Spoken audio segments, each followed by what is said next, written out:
નમસ્કાર, આપનું હાર્દિક સ્વાગત છે એજ્યુકેશન ગુજરાતી ચેનલમાં. આજે આપણે છઠ્ઠા ધોરણનો ગુજરાતી વિષયનો ચેપ્ટર 9મો નામનો મોહ છૂટ્યો આ પાઠનું સ્વાધ્યાય પોથીનું સંપૂર્ણ સોલ્યુશન વિડીયો માધ્યમ શીખવાનું છે. ચેનલ પર નવા વ્યૂઅર ચેનલ સબસ્ક્રાઈબ કરો, વિડીયો ગમે લાઈક શેર કરી દેજો. પ્રશ્ન પહેલો છે, નીચેના દરેક પ્રશ્નના ઉત્તર માટે આપેલા વિકલ્પમાંથી સાચો વિકલ્પ શોધી તેનો ક્રમ અક્ષર પ્રશ્ન સામે આપેલા બોક્સમાં લખો. આગળના દરેક પાઠ આપણે પ્લેલિસ્ટમાં ઉપલબ્ધ છે. સ્ટાન્ડર્ડ 6 આપણે ગુજરાતી સેમેસ્ટર 1 સ્વાધ્યાય પોથી કરીને. પહેલો પ્રશ્ન છે, પોતાનું નામ સાંભળીને કોણ હંમેશા મનમાં મૂંઝાતું હતું? તો એ તો ઓપ્શન બી, ભીખુ પાપક. બીજો પ્રશ્ન, ભગવાન બુદ્ધના કહ્યા પ્રમાણે નામ કરતાં શાનો મહિમા વધારે છે? તો એ છે ઓપ્શન ડી, કામનો. ત્રીજો પ્રશ્ન, પોતાનું નામ શોધતા ભીખુ પાપકનું ચાલે તો તે શું કરી નાખે? તે જવાબ છે ઓપ્શન એ, નામની એક નવી દુનિયા જ સર્જી કાઢે. ચોથો પ્રશ્ન, કયું નામ હોવા છતાં તે વ્યક્તિને જીવ છોડીને જવું પડ્યું? તે છે ઓપ્શન સી, જીવક. પ્રશ્ન પાંચમો, લોકોના મત મુજબ નામ એ શું છે? તે છે ઓપ્શન બી, નામ તો માત્ર એકને બીજાથી જુદા પાડવા માટેની નિશાની છે. છઠ્ઠો પ્રશ્ન, ભગવાન બુદ્ધના કહ્યા મુજબ કયું નામ હોવા છતાં વ્યક્તિ નિરક્ષર હોય છે? તો એ છે વિદ્યાપતિ, ઓપ્શન એ. પ્રશ્ન બીજો, કૌંસમાં પેલા શબ્દોમાંથી યોગ્ય શબ્દ પસંદ કરી ખાલી જગ્યા પૂરો. પેલું, બોલાવવાવાળાની સી રીતે પાપકનું મન ખાલી જગ્યા સમજે? તો એ છે મૂંઝવણ. બીજી ખાલી જગ્યા, નામ તો ભલે ને ગમે તે હોય, ખાલી જગ્યા તો કામનો મહિમા છે. તો મહિમા તો કામનો છે, બરાબર. નામ ભલે ને ગમે હોય. ત્રીજું, જેમાં નામ અને ખાલી જગ્યા બંનેનો મેળ હોય તો તે વધારે સારું. તો નામ અને ગુણનો. ચોથી ખાલી જગ્યા, હું કોઈક એવું નામ શોધી કાઢું જે ખાલી જગ્યા પણ હોય અને વળી ગુણ પણ બતાવતું હોય. તો રૂપાળું. પાંચમું, નામ તો માત્ર એકબીજાનો ખાલી જગ્યા પામવા માટે છે. તો પરિચય. છઠ્ઠું, નામ તો ખરેખર એક ખાલી જગ્યા આભાસ જણાય છે. તો મિથ્યા. સાતમું, બધા ખાલી જગ્યા મૂકીને ભીખુ પાપક પાછો ભગવાન બુદ્ધ પાસે ગયો. તો તરંગ. પ્રશ્ન ત્રીજો, નીચેના પ્રશ્નના ઉત્તર એક એક વાક્યમાં લખો. પહેલું, ભીખુ પાપક કેમ મોટે ભાગે મૌન રાખતા કે જવાબ ન આપતા? તેનો જવાબ છે, ભીખુ પાપકને પોતાનું નામ પાપક ગમતું ન હોવાથી મોટે ભાગે મૌન રાખતા કે જવાબ ન આપતા.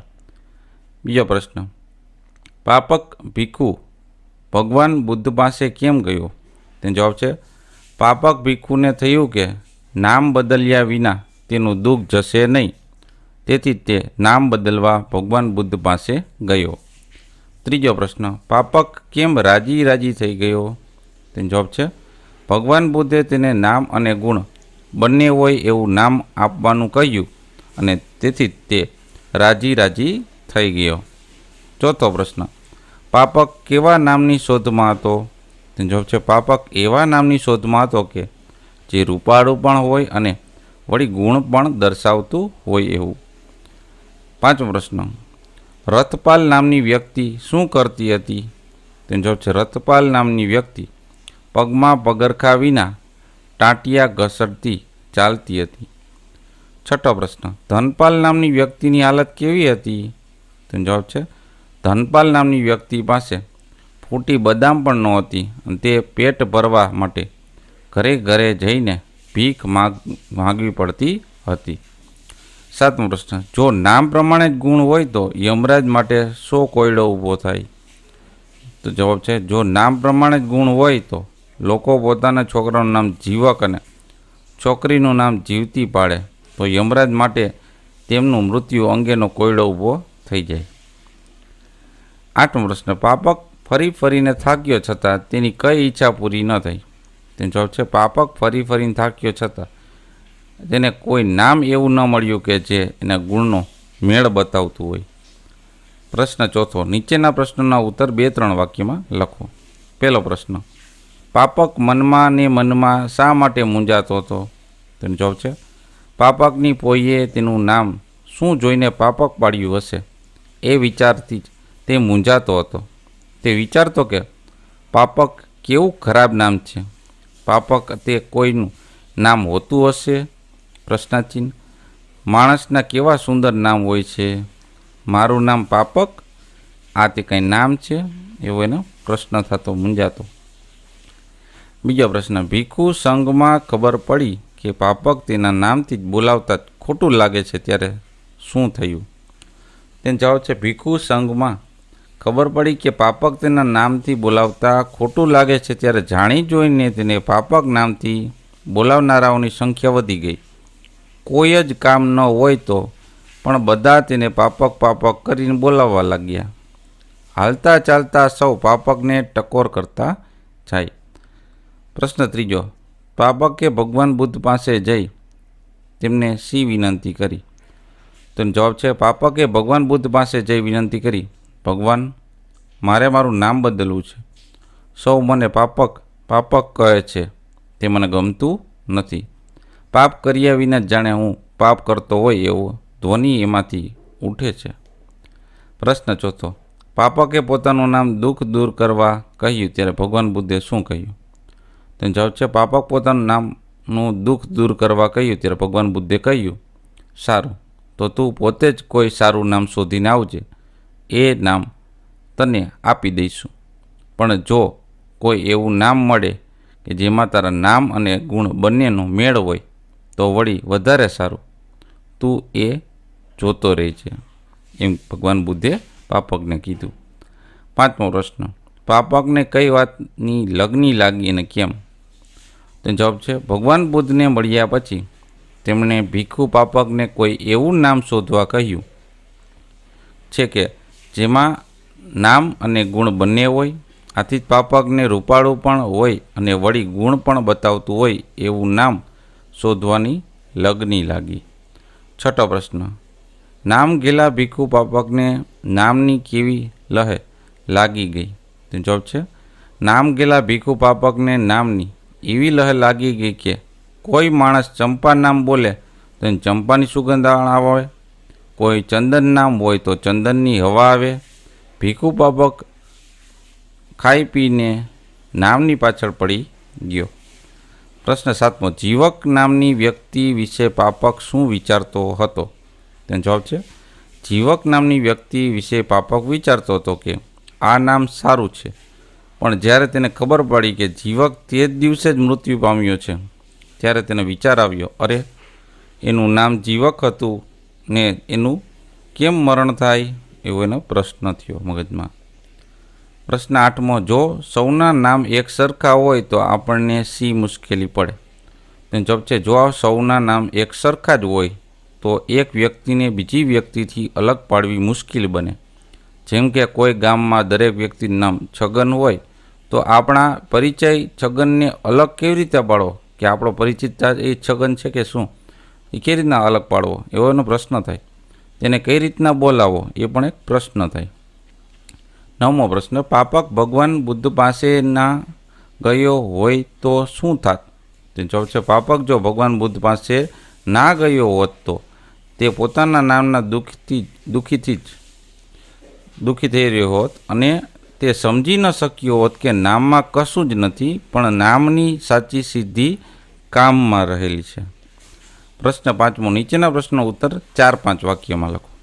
પહેલો પ્રશ્ન, ભીખુ પાપક કેવા વિચારોમાં રહી જ્ઞાનની સીડી ચડી જાત?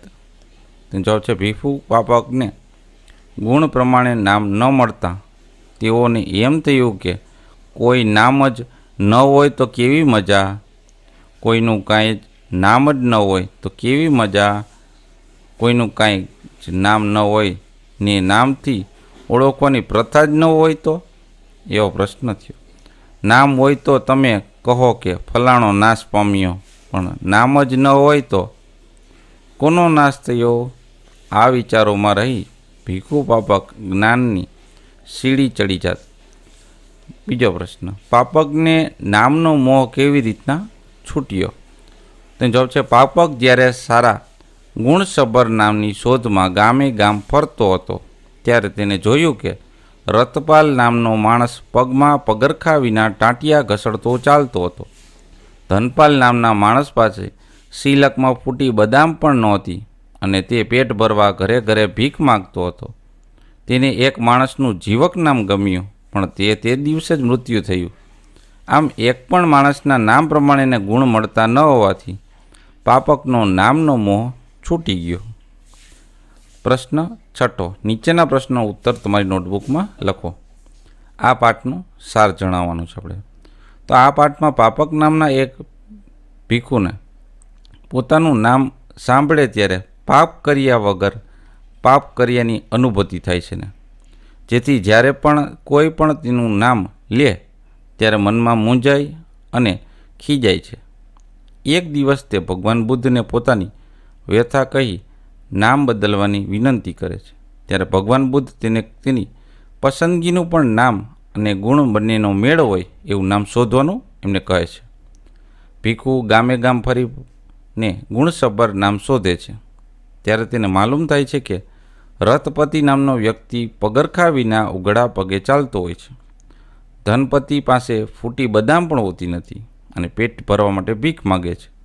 જીવક નામનું વ્યક્તિ મૃત્યુ પામે છે. આમ ફરી ફરીને થાક્યા છતાં નામ પ્રમાણે ગુણનો મેળ બનાવતું નામ મળ્યું નહીં. આથી તેમની આંખો ઉઘડી ગઈ. તેમને સમજાઈ ગયું કે મારું નામ પાપક હોય તો તે શું થયું, ને બીજું હોય તોય શું, અને ન હોય તોય શું. કેવળ નામના અક્ષર ફેરવવાથી જ કશું થવાનું નથી. નામની ખરી સિદ્ધિ તો કામમાં રહેલી છે. પ્રશ્ન 7. ફકરો વાંચી કોષ્ટકના પ્રશ્નોના ઉત્તર અને ઉત્તરના પ્રશ્નો બનાવો. તો આ ફકરાના લેખક કોણ છે? ફકરો આપને સ્વાધ્યાયપોથીમાં આપેલો જ છે. તો એ છે ગીજુભાઈ બધેકા. પછી નદીના નીતરિયા કાચ જેવા પાણીમાંથી શું દેખાય છે? તો નદીની રેતી. પછી આમાં ઉત્તર આપ્યો છે કે સરસ રીતેનું શું છે કે નદીની રેતી કેવી રીતે પાણી સાથે તણાય છે? પ્રશ્ન ચિહ્ન. પછી નદીનું પાણી શાને કારણે જુદું થઈને વહે છે? પ્રશ્ન ચિહ્ન. તો મોટા પથરાને કારણે. પ્રશ્ન 8. ખોટો વિકલ્પ છે કે સાચું વાક્ય બનાવો. તો અહીં વસાવે છે અને કરે છે ઉપર ચેકો આવશે પહેલામાં. બીજામાં પામ્યો હતો અને ફેલાયો હતો ઉપર ચેકો. ત્રીજામાં જણાય છે અને વ્યક્ત થાય છે ઉપર ચેકો. ચોથામાં થયો અને માંડ્યો ઉપર ચેકો. અને પાંચમામાં લેવામાં અને દેવામાં ચેકોમાંથી આપણે એટલે સાચું વાક્ય બની જાય છે. પ્રશ્ન 9. પાઠને આધારે તમને જે શબ્દો અર્થ સાચો લાગે એ શબ્દ નીચે લીટી કરો. તો ફોગટ એટલે નકામું, સંઘ એટલે યાત્રાળુનો સમુદાય, સિદ્ધિ એટલે ફળ પ્રાપ્તિ, પ્રથા એટલે રીત, હાંડલું એટલે કે પહોળા મોંવાળું એક વાસણ. પ્રશ્ન 10. શબ્દો અને શબ્દ જૂથનો ઉપયોગ કરી વાક્ય બનાવો. પહેલું, ભગવાન બુદ્ધ અને ગુણ, આ બે શબ્દનો ઉપયોગ કરવાનો છે અને વાક્ય બનાવો. તો વાક્ય છે ભગવાન બુદ્ધ ગુણોનો ભંડાર હતા. બીજું, ભીખુ સંઘ અને ધનપાલ. તો વાક્ય છે ભીખુ સંઘ પગપાળા જતો હતો ત્યારે ધનપાલ શેઠને ત્યાં રાત્રિ રોકાણ કર્યું હતું. ત્રીજું, અશોક, આનંદ અને ચંદન. વાક્ય છે અશોક, આનંદ, ચંદન એ ત્રણેય ગંગામાના દીકરાઓ છે. ચોથું, ધ્વનિ, માણસ અને ખરેખર. તેનું વાક્ય થશે આજનો માણસ ખરેખર વધુ પ્રમાણમાં ધ્વનિ પ્રદૂષણ કરે છે. પાંચમું, માલ મિલકત અને મૂંઝવણનો ઉપયોગ કરવાનો છે. તેનું વાક્ય છે સતપાલ શેઠના ચારે દીકરા નાલાયક હોવાથી તેમને પોતાની પરસેવાની કમાયેલી માલ મિલકત વેડફાઈ ન જાય તેની મૂંઝવણ હતી. પ્રશ્ન 11. ફકરાની મદદથી કોષ્ટક પૂર્ણ કરવાનું છે. એક હોય તો એની સામે જૂથ શું થાય? તો જો ભેંસનું થાય ખાંડું, બરાબર. હરણનું થાય ટોળું, પક્ષીનું ઝુંડ હોય, લાકડાનો ભારો અને ઘાસનું પૂડો હોય. પ્રશ્ન 12. વાક્યમાંથી ગણી ન શકાય એવી વસ્તુ ફરતે ચોરસ કરો અને ગણી શકાય એવી વસ્તુ ફરતે ગોળ કરો. તો આપણે ચોરસ કરેલું છે, આ ગણી ન શકાય છે, બરાબર. તો પાણીમાં પછી બાળકો ગણી શકાય, કાગળની અને હોળી આ બધું ગણી શકાય, એ બધી સર્કલ કર્યું છે. એ જ રીતના બીજું વાક્ય, ત્રીજું, ચોથું અને પાંચમું વાક્યમાં ચોરસ અને સર્કલ એટલે કે વર્તુળ કરેલા છે. પ્રશ્ન 13. નીચેના શબ્દોના વિશેષણો કોઠામાંથી શોધી એને ફરતે સર્કલ કરવાનું છે. તો આ સોનું છે, બરાબર. તો અહીંયા સોનું. પછી વાદળ, સોનું પરથી સોનેરી, બરાબર. એના વિશેષણ ગોતવાના હતા, બરાબર. સોનું છે સોનેરી, વાદળનું વાદળિયું, રંગનું રંગીન, પછી રમતનું રમતિયાળ, મનનું માનસિક અને ચમકનું થાય ચમકીલું. પ્રશ્ન 14મો છે, નીચેના શબ્દો પરથી બનતી ભાવવાચક સંજ્ઞાઓ કોઠામાંથી શોધી તેની ફરતે સર્કલ કરવાનું છે. તો ડાહ્યું, આની ભાવવાચક સંજ્ઞા તો આપણે શું થાય? ડાહપણ થશે ડાહ્યુંનું. કાળું, તો કાળુંનું શું થશે?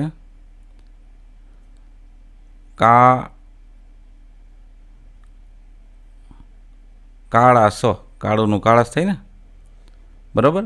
સુંદર, તેનું થશે સુંદરતા. હસવું, તેનું થશે હાસ્ય થાય ભાઈ, આપણે હાસ્ય આવી રહ્યું, હાસ્ય, બરાબર.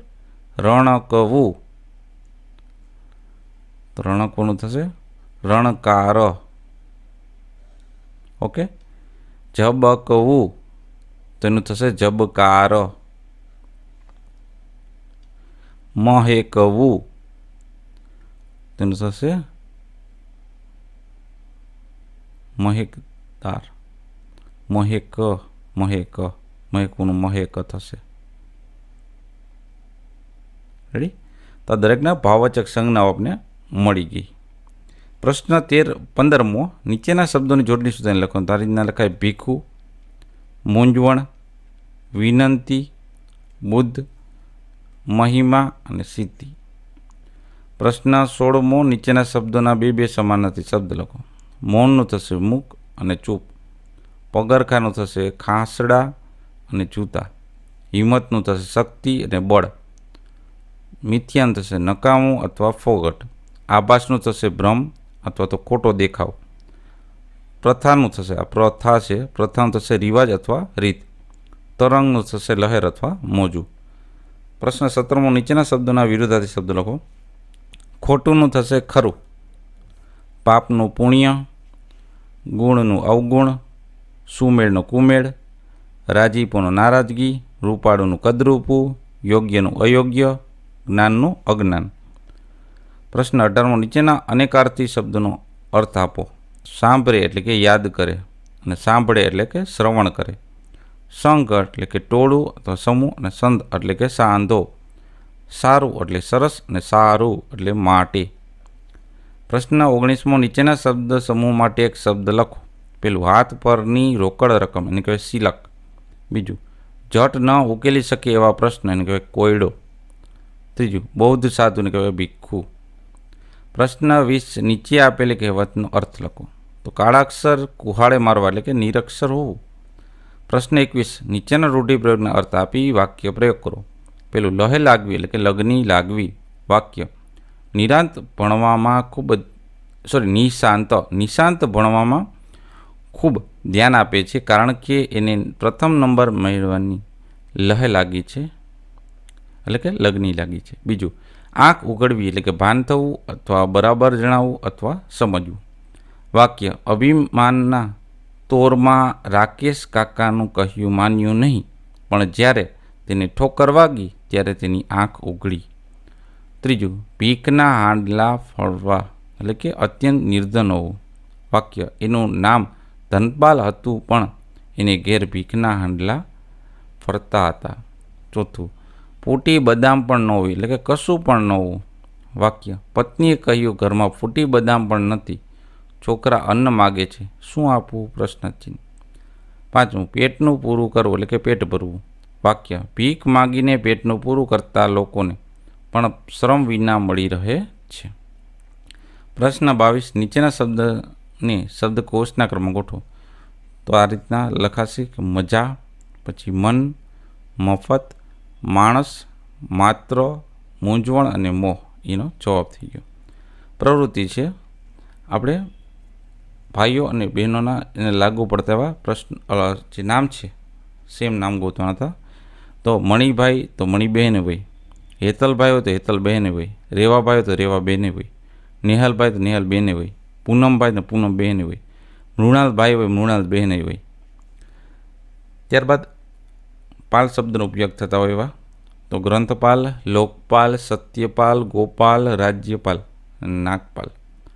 તો આ પાઠના સ્વાધ્યાય પોથીનું સંપૂર્ણ સોલ્યુશન જોતા રહો એજ્યુકેશન ગુજરાતી ચેનલ, શીખતા રહો. થેન્ક યુ, આભાર.